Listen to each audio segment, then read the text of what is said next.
જય શ્રી કૃષ્ણ મિત્રો, ભાઈ બહેનના રસોડામાં ફરી એકવાર તમારું સ્વાગત છે। આજે આપણે ઘરે ગેસ્ટ આવ્યા હતા અને આપણે આપણી જૂની વિસરાતી જતી વાનગી બનાવીએ છીએ। ગામડામાં તો પહેલાં એવું જ હતું કે રવો બનાવે અને કા સેવ બનાવે। ઘણા લોકો આને સેવૈયા કહેતા હશે। એક પેકેટ સેવૈયાનું છે, એને આપણે મેશ કરી દીધું છે અને હવે આ તો બનાવતા આપણને કંઈ ખાસ આવડતું નથી, એટલે આપણે ખાલી કહેશું અને બનાવશે મમ્મી। તો અહીંયા 1 ગ્લાસ જેટલું પાણી આપણે લીધું છે સગડીમાં, એને ગરમ કરવા પહેલાં મૂકી દીધું છે। સગડીને આપણે નોર્મલ ટેમ્પરેચર 900 નું રાખશું, બરાબર છે।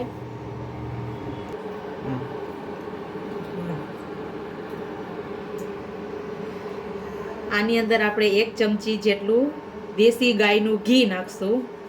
અમારા ગામડાનું ખાવાની એ જ હોય તો એ જ સ્પેશિયાલિટી છે કે અહીંયા આની અંદર બધું દેશીનો જ ઉપયોગ થાય છે। ઓકે, સગડી પર પાણી છે એ ઝડપથી ગરમ થઈ જાય છે, એટલે પાણી આપણે એટલું જ ગરમ કરવાનું છે, બહુ વધારે ગરમ નથી કરવાનું। હવે આપણે આ સેવૈયા છે એને મૂકી દેશું અને તવીથા વડે એને હલાવશું। આમ તો આ શેકેલી જ હોય છે, પણ ખબર નહીં કેમ મમ્મી શેકે તો આપણે શેકીએ જ છીએ। અને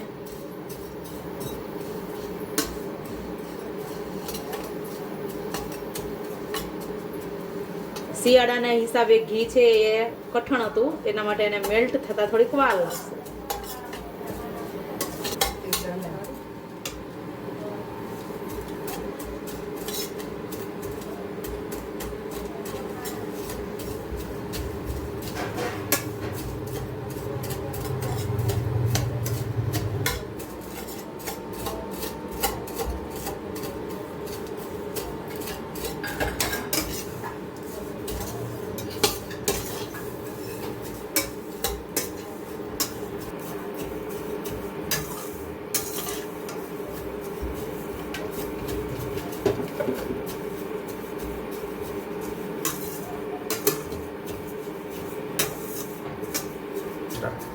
આપણી સેવ ઓલમોસ્ટ શેકાવા જ આવી છે।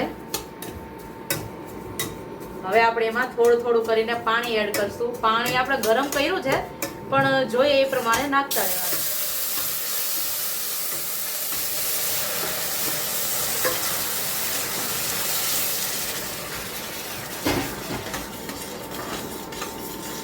જો ભાઈ બહેનના કિચનમાં છે ને થોડાક ધડાકા તો થાય રાખે, એટલા માટે ચાલો હવે શુગર પણ નાખી દેવાની। મેં અહીંયા 5 ચમચી જેટલી ખાંડ લીધી હતી। ગુજરાતી હોય એને ખાંડ તો જોઈએ જ, એટલે તમે તમારા સ્વાદ અનુકૂળ વધારે ઓછી ખાંડ નાખી શકો છો। મને તમારી મમ્મીએ 5 ચમચી કીધું હતું ને, એટલે મેં તો 5 ચમચી જ નાખી છે। બાકી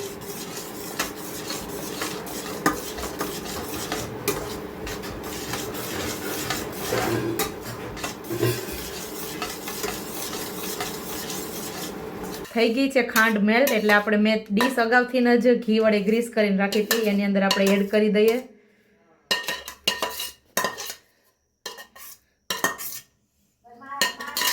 અને વ્યવસ્થિત થાળીમાં સેટ કરી લેશું આપણે।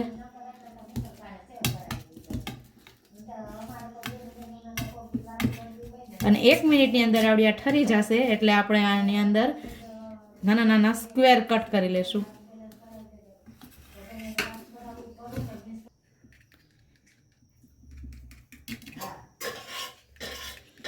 તમે વિડીયોમાં ધુવાળા જોઈ શકો છો। શિયાળાની ઠંડીમાં આટલી ગરમ ગરમ સ્વીટ ખાવાની તો મજા જ આવે।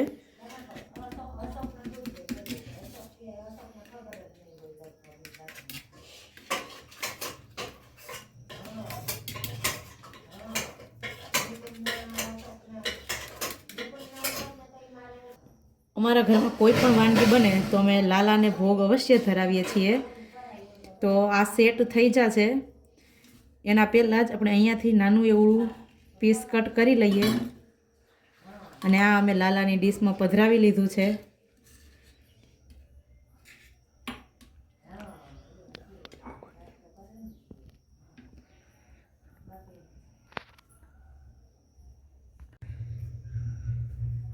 લાલાને પ્રસાદીમાં આમાં તુલસી પત્ર અર્પણ કરી અને પછી એને ભોગ માટે આપણે એને અર્પણ કરશું।